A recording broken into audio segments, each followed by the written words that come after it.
Hey guys, I'm back. Told you I'd be back. Well, anyway, here's some of your snow. So I figured since I was up here, I'll give you a little bit of snow while we're here. We came out here. I'm out here right now because we're looking for tracks and such. And so far, we got some work to do. So anyway, I'm taking this time out. Because I told you guys I was going to tell you a personal story of mine that happened in 2018.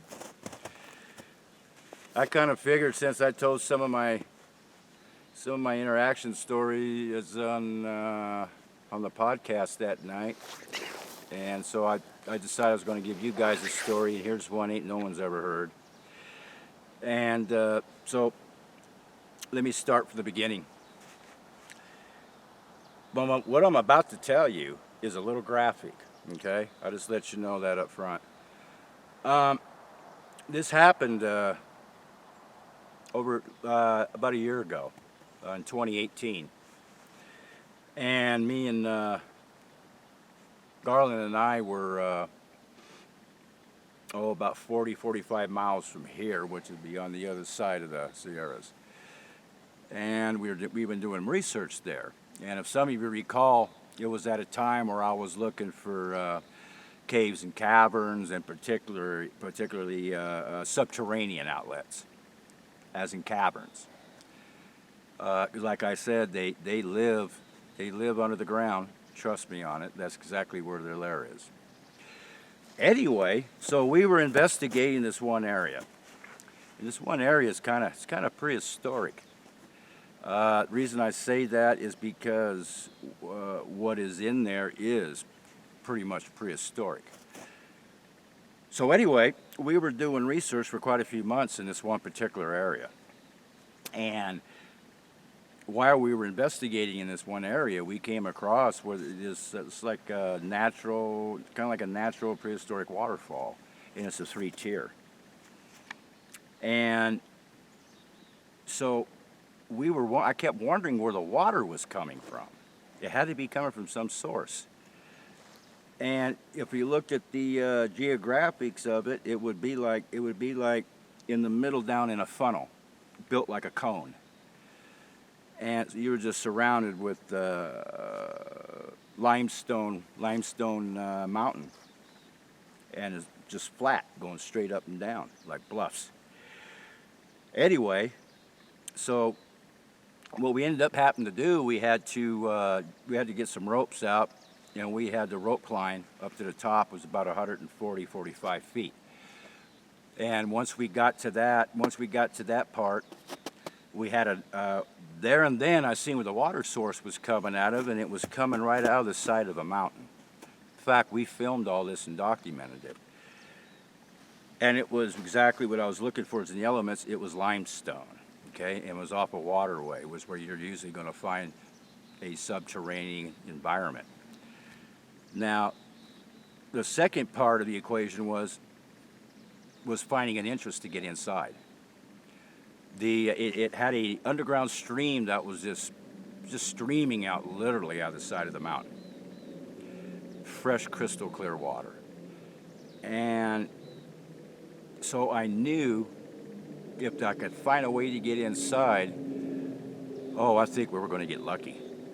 Now, in the same vicinity off to our right, there was one pathway that went straight up to the mountain, but it was like about a 35-degree angle. You'd have to be a mountain goat to get up there. Ropes and all that wouldn't have helped, so we couldn't really get up where we wanted to. But we got up far enough where Garland came across some footprints. And he called me up there, and by the time I got up there and we examined, yes, they were Sasquatch footprints.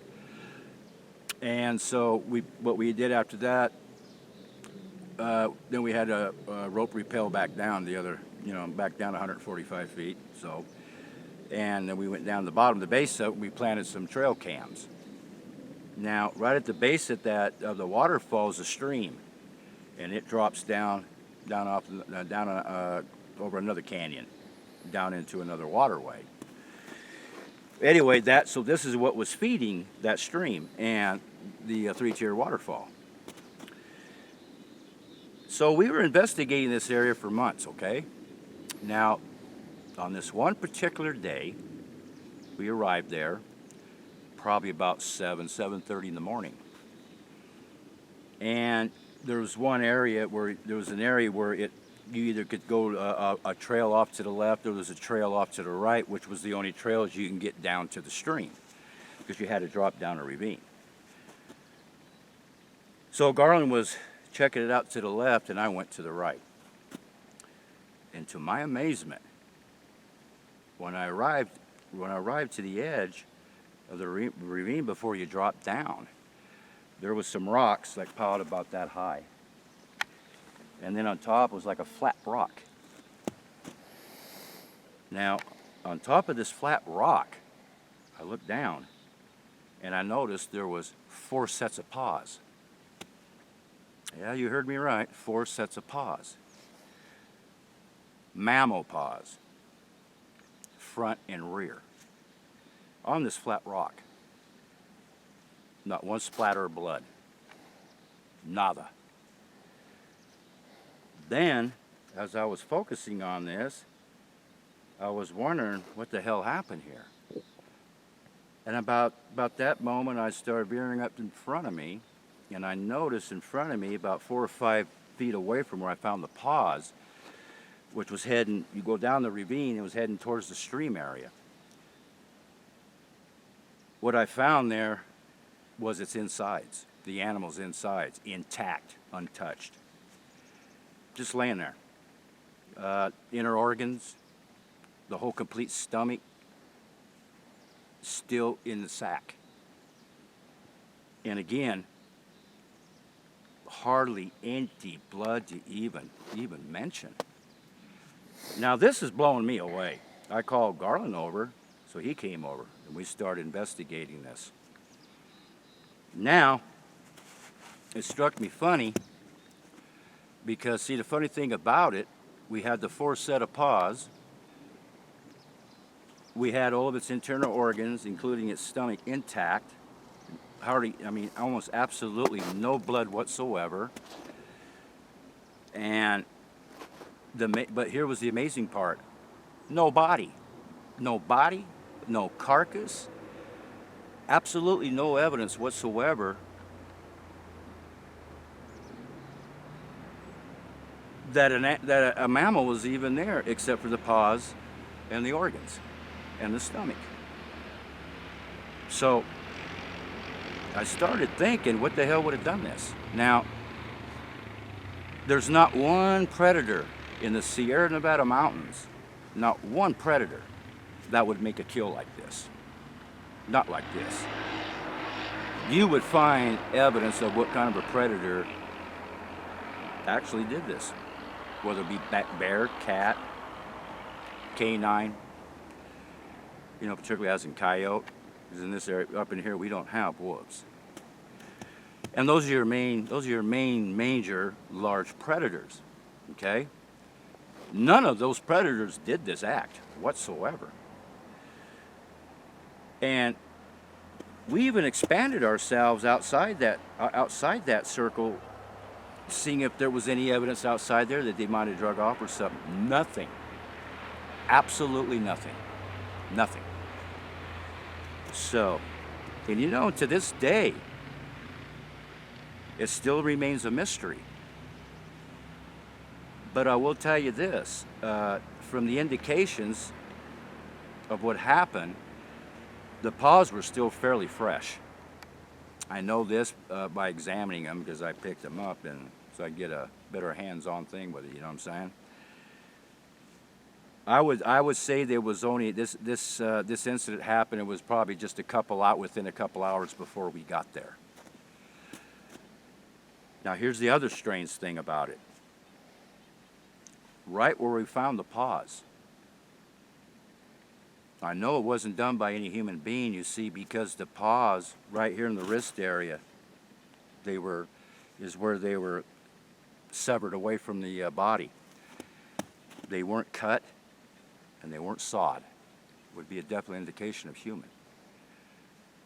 Whatever did this, snatched that creature up and literally bit its front paws off and its rear paws.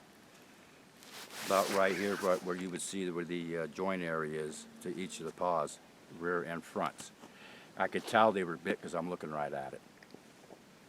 So, and at the same, in the same spot where I think they were bit off, they dropped on that rock, and the animal was disemboweled right on the spot and probably just flung over 4 or 5 feet over. And no carcass, no blood. The only thing I could think of that is the only possibility, it's very possible that a Sasquatch could have done this. Considering he does come out at night because he can be nocturnal. We all know a raccoon is nocturnal, even though they will come out in the daytime, but they're specifically nocturnals when they really hunt. You put the two elements together, and what I think happened, I think the raccoon was heading to the stream, probably to get water, probably to feed. And I think it's very possible that a Sasquatch, because of the fact they're so evasive and so stealthy, and they're so huge and large, they can literally creep up upon you. And I think what happened, I think that's what's probably happened. I think a Sasquatch got close enough to this mammal, reached down, snatched it up, probably bit its paws off. They drop on the rock, disembowels it, flings the innards 4 to 5 feet from where the scene happened, and he takes off with the whole carcass. Now, it's the only possibility I can think of, because like I said, there is no predator whatsoever up in the Sierras that would do such a thing, period. Oh, and by the way, I did figure out what kind of mammal it was. The paws belonged to a raccoon. Looked like a raccoon, probably between 25, 35 pounds in weight. But that's what the parts that were left, that's what they belonged to. It was a raccoon. So, there you go. That's a true factual story that really happened to me and Garland. And like I said, to this day, it still remains a mystery to me. I've never encountered anything like that before. Usually you encounter, a predator's kill. It's pretty self-explanatory, and I could pretty much well tell you what kind of a predator did the job. In this case, it's the only one I could think of. So, what I'm going to do now, I'm going to have my cameraman is going to do a scan. He's going to do a complete 360 for you. And before I let him go, I do want to say, from me to you, all the new viewers that's come onto my channel. Welcome to my channel. I hope you enjoy my videos. I hope they're informative to you. And to my viewers that's been with me for a heck of a long time. Hey, thanks for hanging in there with me. I appreciate each and every one of you, and you all know that. Oh, and by the way, there was some people that were asking me, how come no film company ever comes out with me? I mean, the kind of videos I do produce and the evidence I do produce. How come they don't come out with me? Well, you know what the answer is? I think it's one or two, or maybe the both. One, probably because I'm too real. Secondly, I don't think there's a media out there that has the frickin' cojones to contact me to come out. Because I'll tell you what, guys, if any of them out there had any real cojones and got a hold of me, there would be things put on film that would blow your mind. Maybe that's what they don't want to do because, like I said, I'm too real. anyway. But just for the hell of it, if there is any media out there that does got any cojones, which I doubt, but if you did, you can contact me personally at tmusandbigfoot@gmail.com. So like I said, if you got the cojones, let me know. Contact me. But between you and me, my viewers, my Gmail will be silent on that. Trust me. Anyway, that being said and done, I'm going to go ahead and let Bounty, he's going to go ahead and do a 360, and then we're just going to cut it loose when he gets done, and I'll see you on the next video. And like I said, man, I'm glad to be back out in the field. It feels good, guys. You guys take care. I'm going to let him do his thing. Goodbye.